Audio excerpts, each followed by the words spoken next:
The Philadelphia Eagles are about to repeat exactly the same mistake they have already made once, my friend. Except this time they know they are going to make it, and they are doing it with their eyes wide open. There is a player on this roster who produced better numbers than a key piece of the Super Bowl LIX championship team, a piece that left for more than $100 million. This player was selected in the final round of the draft, was developed patiently behind the scenes, exploded when he got his chance, and is now entering the final season of his contract with an almost absolute certainty hanging in the air. The Eagles probably will not pay him. And the most striking part is that the entire franchise already knows it. Who is this player? Why is the comparison to a painful loss from the past so accurate? And why are the Eagles simply going to let him walk even knowing what they are losing? I am going to explain why this player is the next Milton Williams, and why the franchise, in the words of the article itself, better enjoy him while it still can. But first, if you are a die-hard Eagles fan, hit that like button and subscribe right now. Because understanding this cycle of developing and losing talent is understanding exactly how Howie Roseman keeps this machine running year after year.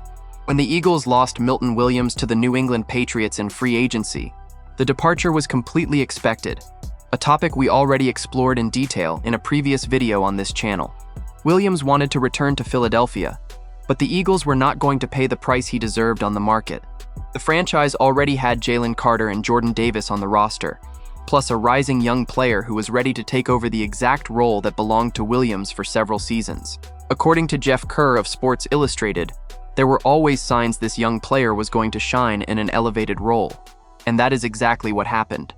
It was not a surprise that Williams shined in New England, and it was not a surprise that this young player shined in Philadelphia. That player is Moro Ojomo, and his numbers tell a story that should leave the fan base excited and nervous at the same time.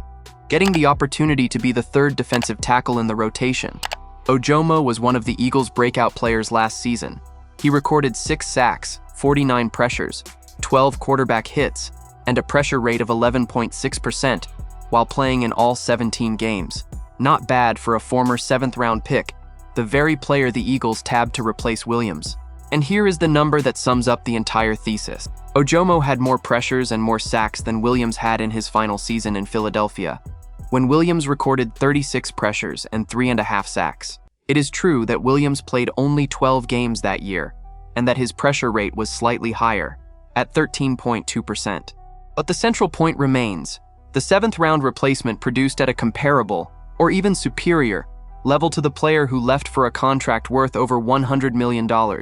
Heading into the 2026 season, the Eagles have the next version of Milton Williams in Moro Ojomo, and the franchise better enjoy him while he is still here.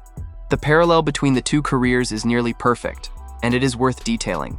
Ojomo was selected in the 7th round of the 2023 draft, played well enough in training camp to earn a spot on the 53-man roster, and developed behind the scenes behind names like Fletcher Cox, Jordan Davis, and Williams himself. Exactly the same path Williams walked when the Eagles had Cox and Javon Hargrave ahead of him. The only real difference is in the pace. Since Williams was a 3rd-round pick, his snap volume was significantly higher at the start. Williams played 41% of the snaps in his rookie year and 36% in his 2nd year. Ojomo, because of the Eagles' absurd depth at the position, played just 13% in his 1st year, but that number jumped to 37% in his 2nd year. And when Williams finally departed, Ojomo broke out as the 3rd defensive tackle, a breakout season that actually came 1 year earlier than Williams. For comparison, Williams' breakout year in 2024 had 40 pressures, 5 sacks, 10 QB hits, and a pressure rate of 14.2%. There was a lot of untapped potential in Williams, and exactly the same thing can be said about Ojomo. But now comes the hard part, the part the fan base needs to face without illusions. Ojomo is set to become a free agent after this season, and there is a slim, almost non-existent chance the Eagles bring him back. And the reason is purely mathematical. The Eagles just gave Jordan Davis an average annual salary of $26 million a year. Jalen Carter will make significantly more if the Eagles get his extension done, likely north of $35 million per season, a topic we have already discussed exhaustively on this channel. That adds up to $61 million per season for just 2 defensive tackles. And the Eagles have a salary cap for every position on the roster, no matter how talented the group is. If Ojomo repeats a season similar to his 2025 breakout in 2026, he could be in line to receive something north of $20 million a year. He had better numbers than Williams did in his final season in Philadelphia, and Williams received $26 million a year in New England. The math simply does not work to keep 3 defensive tackles paid at an elite level.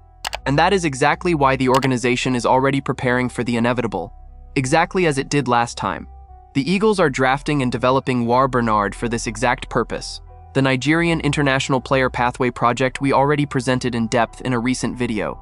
A player who can learn patiently behind Carter, Davis, and Ojomo, exactly like Ojomo learned behind Cox, Davis, and Williams. Byron Young also becomes a free agent after this season and represents a cheaper alternative.